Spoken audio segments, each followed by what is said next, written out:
Assalamualaikum warahmatullahi wabarakatuh.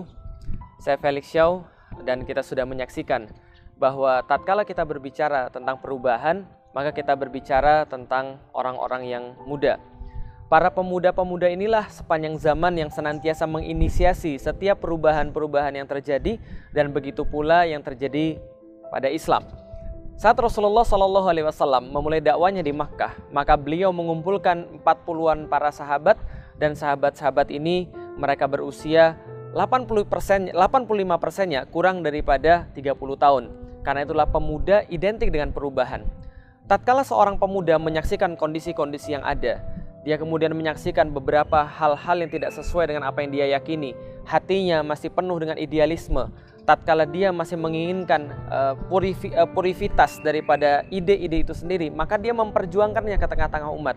Dan karena itulah pemuda senantiasa identik dengan perubahan. Tatkala dia menyaksikan apa yang tidak sesuai, maka dia segera bergerak untuk merubah itu. Maka pemuda-pemuda yang ada pada zaman sekarang harus juga melakukan seperti tadi. Ketika dia menyaksikan apa yang ada di depan matanya, dia menyaksikan apa yang ada di sekeliling dia, namun dia tidak berbuat apa-apa, maka dia tidak dinamakan sebagai seorang pemuda karena dia tidak melakukan apapun dan tidak bergerak. Indonesia juga sama, dimerdekakan oleh para pemuda. Mereka yang siap bergerak, mereka yang siap mengorbankan apapun untuk mencapai apa yang mereka inginkan, idealisme mereka, dan Islam apalagi. Tatkala Islam datang, Islam disupport oleh pemuda. Tatkala Rasulullah merubah masyarakat, maka Rasulullah disupport oleh pemuda.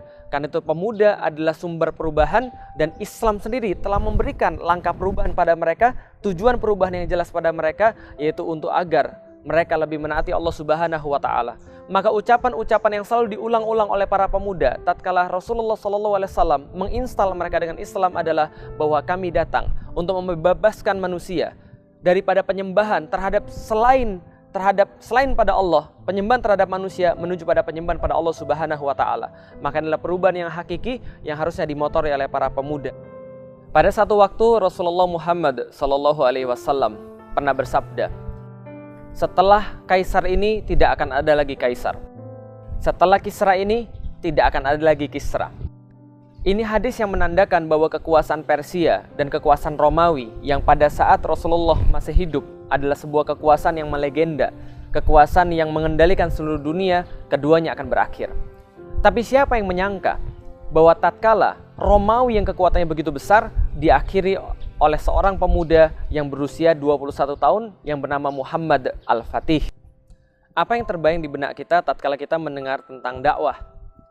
Pasti kebanyakan di antara kita merasa bahwa dakwah ini adalah tugasnya para ustadz.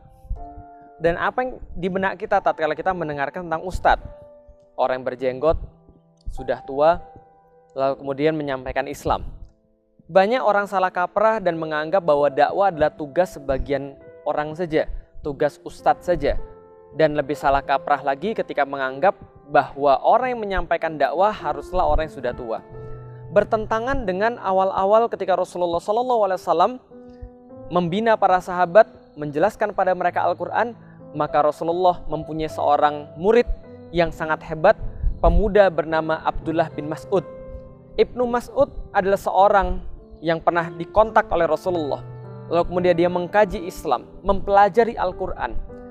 Dengan jiwa muda ini, suatu saat ketika Rasulullah SAW berkata pada para sahabat, siapa di antara kalian yang ingin menyampaikan Al-Quran kepada orang-orang Quraisy?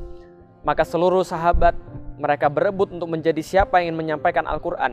Namun mereka juga menimbang risiko apa yang akan mereka hadapi tatkala mereka menyampaikan Al-Quran di tengah orang-orang Quraisy yang pada saat itu sangat menentang perkataan Muhammad SAW.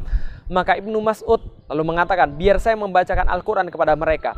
Semua orang terkaget-kaget. Ini anak bukanlah orang terpandang, bukanlah seorang bangsawan. Dikhawatirkan tatkala dia menyampaikan Al-Quran pada orang-orang Quraisy, maka akan menimpa kepada dia musibah demi musibah tatkala dia menyampaikan Al-Quran.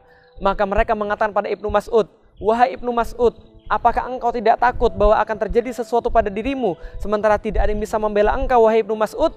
Maka Ibnu Mas'ud berkata, tidak, aku tidak ada yang lebih aku khawatirkan dibandingkan Allah Subhanahu wa Ta'ala yang murka kepadaku. Maka dia pergi ke Ka'bah, dia bacakan di tengah-tengah Ka'bah surat Ar-Rahman. Satu demi satu ayat dia bacakan. Fabi ayyi ala'i rabbikuma tukadziban. Apakah engkau mendustakan ayat-ayat Allah? Dusta lagi yang mana yang kalian kemudian dustakan pada Allah tatkala melihat seluruh ayat-ayat Allah ini? Ayat-ayat mana yang kalian dustakan lagi daripada Allah Subhanahu wa taala?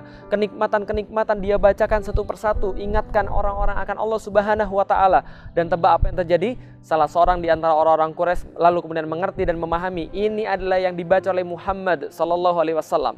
Maka tatkala mereka mengatakan itu, Ibnu Mas'ud kemudian dipukuli. Ibnu Mas'ud kemudian mendapatkan siksaan. Ibnu Mas'ud kemudian pulang babak belur. Lalu sahabat mengatakan pada mereka, ini yang kami khawatirkan terjadi kepada engkau.